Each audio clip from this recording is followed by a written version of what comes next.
Chapter 10. Little changed over the next 6 weeks, despite Ben's determination.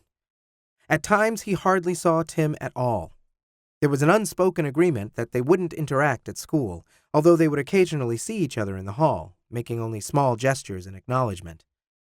Often, Ben would initiate these chance meetings during the times when Tim was more aloof than usual. Then there were days when Tim was as hungry and affectionate as the first time they slept together. He stayed the night sometimes at Ben's house, his parents generously not making a fuss over him having a guy over. Karen argued, to no avail, that it would be like a boy staying with her. Luckily, his sister had no clue who Tim was or of his status with the popular kids. To a senior, anyone younger was a scrub. The sleepovers were usually spent doing the normal sort of things: movies, video games, and takeout pizza. Once the house was quiet, it inevitably became intimate between them. Sex was now more exploratory, their prior urgency relaxed into desire. Tim was even comfortable enough to return Ben's oral favors, although the topic of sexuality was still completely taboo. Ben didn't mind too much. How could he complain when he was waking up next to the hottest guy in school? There was, however, one problem that he couldn't ignore. Krista Norman. Tim was still dating her. Ben no longer inquired about sex between them, but it was clear from a few negative comments that it wasn't going well. Ben couldn't figure out why Tim stayed with her, and it became a point of contempt. Even mentioning her name was enough to spark an argument. The issue came to a head in late October, just a few days before Ben's birthday. He hadn't seen Tim the weekend before because he and Krista had been out on a double date with Bryce and his girlfriend. Ben intentionally decided not to call him afterwards, and for the next 3 days hadn't heard from him. While doing some early birthday shopping at the mall with his mom, Ben spotted them both. Krista, as usual, had Tim's arm in a death grip, as if he would come to his senses at any moment and try to escape. Ben tried to steer his mom into a shop before they neared, but she had her own mind about where they were going and soon saw the couple. She started to say hello to Tim when Ben hissed for her to keep quiet. She did, mostly out of puzzlement. Tim gave a little nod as they passed by, his girlfriend oblivious as she gawked at a nearby jewelry store. As soon as Krista dragged Tim away to see it, Ben's mother badgered him with a series of questions. "I thought you two were together," she insisted. "No, he's straight," Ben answered through gritted teeth. "Oh, come on," she protested. "I'm not deaf, you know. I've heard what you two get up to at night." Ben shrugged and turned away. "I'm working on it," he replied. The next evening, Ben was taking out the trash when the thumping of jogging feet attracted his attention. "Hey," Tim said, as he slowed to a stop in front of Ben, panting happily. "Ankle still doing all right?" Ben asked without smiling. "Yeah, still a little sore, but as good as can be expected." He beamed at Ben, who still failed to respond. "You look like you wouldn't mind spraining it again." "Not really," Ben answered evenly. "I'm just not in a good mood." "Well, maybe I can cheer you up," Tim offered. "Let's go up to your room." His intent was clear as he stood with his hands on each hip, still breathing heavily from running and flashing his winner's smile. He smelled of sweat and freshly cut grass. Ben wanted nothing more than to strip off those damp clothes, but his frustration prevailed. "Why don't you call Krista if you're so horny?" he spat. "Not this again," Tim groaned. "Jesus Christ, what does it matter? It matters to me. Why are you even with her? You never have anything nice to say about her. She doesn't put out. She's not even the prettiest girl in school." "Yeah, Bryce already has that one." Ben scowled at this and considered walking away, but before he did, he gave it one last shot. He dropped the anger from his voice and asked sincerely, "Who do you like more, Krista or me?" "You," Tim shrugged. "I like you more. When you're not pissed at me, at least." "Who do you sleep with? It's not Krista, is it?" "No." Tim made sure the street was empty. I sleep with you. So why do you need her when you have me? Tim looked off into the distance, shaking his head slowly, a frown forming on his face. He brushed the sweat out of his eyes and looked back at Ben, considering him for a moment before he turned away. I'll see you around, Tim said as he resumed jogging down the street. Ben waited for him to change his mind, to come back and apologize. When he didn't, Ben swore and laid into the trash cans, knocking them over and spilling their contents into the street. He kept kicking them until his anger was purged and he was exhausted. Then he began to cry.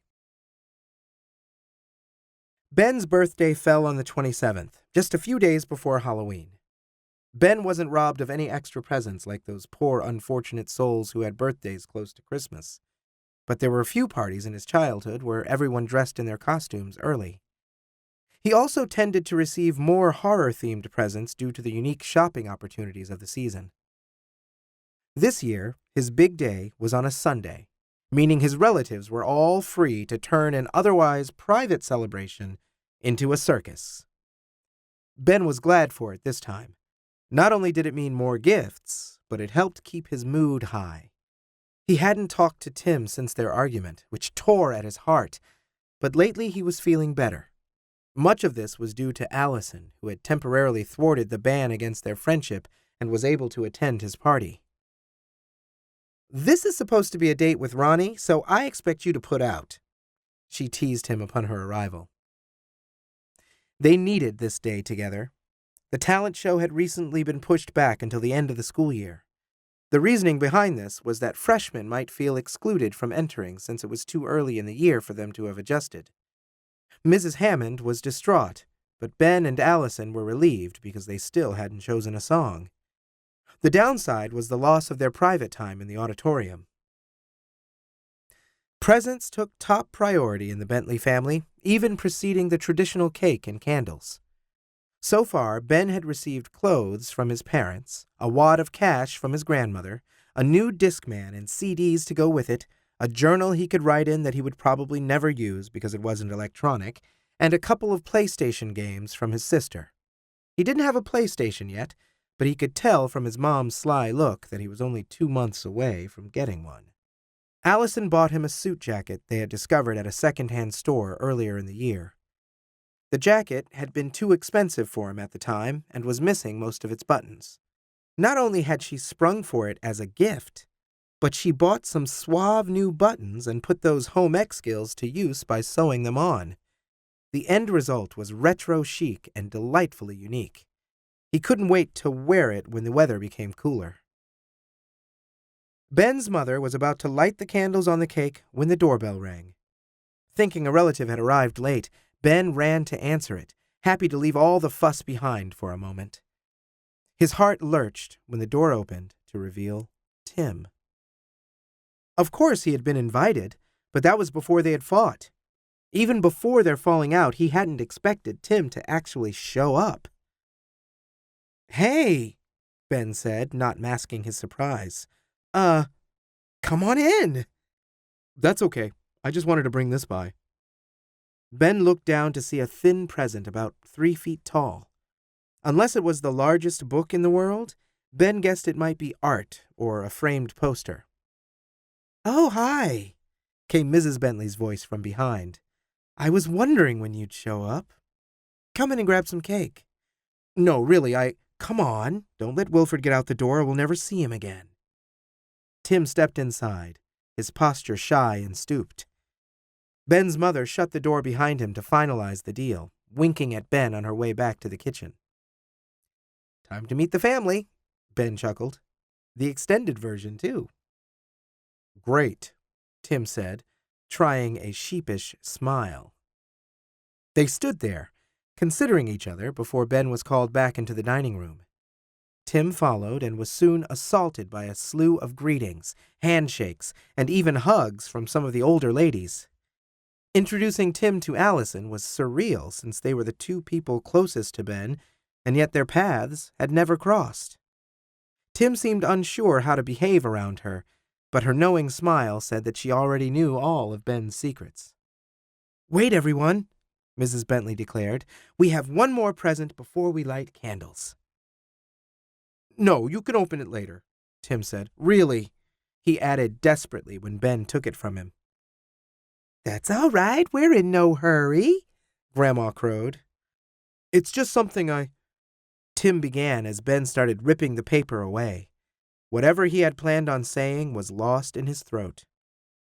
The wrapping paper fell away to reveal streaks of red, orange, yellow, and pink. The painting was abstract, a war of hot colors interlocking and swarming together. In their midst was something that looked very much like a heart. Two hearts, actually, overlapping so close that they appeared as one. Ben thought it was beautiful. Isn't that gorgeous? Ben's mother praised while clapping her hands together. Did you paint that yourself? Tim opened his mouth to answer, but Ben's sister spoke first. It looks like someone barfed up paint on a canvas. We should have cut your tongue out at birth, Mr. Bentley scolded. It's just something I found somewhere, Tim said dismissively. You don't have to keep it if you don't want. I love it, Ben said. Mrs. Bentley took the pressure off Tim by lighting the candles and coercing everyone into singing Happy Birthday. Ben smiled, content to let others sing for a change. Allison finished off with an extra verse sung diva style, which sent everyone into fits of applause when finished. Deciding what to wish for was easy. Ben knew exactly what he wanted as he blew out the candles. There was little time to catch up with Tim. Ben was caught in a whirlwind of relatives who wanted to know what he had been up to, offer advice on what he should do with his life, or simply hear him sing. While he was holding court with them, he tried to keep an eye on Tim, who was being cared for by Allison. Already, she had heroically steered him away from Karen and their equally boorish cousin. If he wasn't mistaken, Tim was beginning to relax in her presence. As the party wound down, Ben suggested to Allison that she call Ronnie and they all head down to Houston to check out some of the haunted houses. He didn't bother asking Tim what he thought of the idea. It was his birthday, after all. As the last of the relatives left, Ronnie showed up and whisked them all away in his beat-up old SUV. Tim clammed up again in Ronnie's presence, no doubt worrying about their relationship being exposed to yet another person who went to their school. This didn't last long. Ronnie found a football game on the radio, and soon they were talking the indecipherable language of sports. Allison and Ben exchanged glances and rolled their eyes before laughing. Ronnie and Tim kept the sports talk going as they stood in line at the Horror Hotel, one of Houston's newer haunted houses that Ben had never visited. Allison and Ben stood behind, arms linked together as they pretended to be dating each other. They hoped by doing this that they would make Tim and Ronnie look like the gay couple. They even attempted to trade knowing looks with a few other people in line. The haunted house was really good, much better than those in previous years, utilizing just the right amount of scare coupled with humor and creativity. Allison could really scream, too. As the group wound their way through narrow corridors strewn with cobwebs, Ben jumped more in response to her shrill exclamations than from the monsters. As original as the Horror Hotel was, there were still many of the same staples found in every haunted house, such as the pitch-black maze. These always stirred up claustrophobia in Ben, but his fear dissipated when Tim put a hand over his mouth and pulled him aside. They stumbled along the wall until reaching a dead end, the voices of Allison and Ronnie fading away as they sought their way out. Ben found himself pressed up against a wall, Tim's voice tickling his ear. I broke up with her. With Krista? Yeah, you were right. It's you I like, and it's you I want. Before Ben could respond, Tim's mouth was on his. They pawed and groped at each other in the dark, their bodies pressing together. The hardness of Tim's pecs was soon joined by the hardness in his pants. Ben reached down for his zipper when someone bumped into them from behind and screamed. Boo! Tim yelled, causing a chorus of girlish squeals to flee from them. Let's get out of here, he laughed as he took Ben by the hand. He held on to it until the very end when the inevitable chainsaw-wielding cannibal sent them scrambling out the exit. Allison and Ronnie were waiting for them, one looking clueless, the other wise to what might have delayed them. Stomachs grumbling, they found a steakhouse, the topic of sports once again dominating every conversation. Allison and Ben swore to each other to never double date again. "I have another present for you," Tim murmured as the SUV drove away from Ben's house, taking Allison and Ronnie with it. "I'm sure I can guess what that is," Ben said. "Maybe not," Tim retorted. He pulled something from his pocket and shook it once, causing a simple necklace of metal beads to unravel, the sort that military dog tags usually hung from. Tim placed it around Ben's neck. Ben looked down to see what was hanging from it and found a perfectly common house key. "What's this?" he asked. "It's just in case you ever get the urge to come see me in the middle of the night." "A key to your parents' house?" Ben asked disbelievingly. "So I can sneak in? Sounds dangerous." "Sounds exciting," Tim corrected. "You can try it out tonight. My parents are probably getting in bed right about now. Meet me in half an hour?" Tim didn't wait for an answer. He just grinned seductively and headed down the street. Ben went inside and made an appearance for his parents, mentally debating whether or not to tell them he was going out again. He decided against it, just in case they tried to keep him home. Instead, he said he was going to bed early and headed up to his room. The painting Tim had given him was already there. Of course Tim had painted it. During dinner, Ben had noticed paint on his fingernails that matched the colors exactly. If only stupid Karen hadn't opened her big trap. Still, it was incredibly romantic. Ben never had suspected that Tim had artistic impulses, but it made him love him even more. The word surprised him. Did he love Tim? If he didn't, what else could it be? Ben pondered this while waiting for his parents to settle down for the night, before sneaking down the stairs and out the front door. Before long, he was on Tim's porch. His hand shook as he used the key, thinking any moment that a light would turn on or an alarm would sound. At least the door was new enough not to squeak as he pushed it open. The house was dead silent, every window dark, but what if the Wymans heard him? How would he ever explain why he was there? The air conditioner kicked on as he ascended the stairs, causing him to jump. This was twice as scary as the haunted house had been. Ben took a moment to calm himself before creeping down the hallway. He opened the door to Tim's room as silently as possible and slid inside. The shadows in the room were long. Ben had expected to find Tim lying on the bed, but he could see in the limited light that the bed was still made and unoccupied. "Hey," came a voice from behind. "Gah!"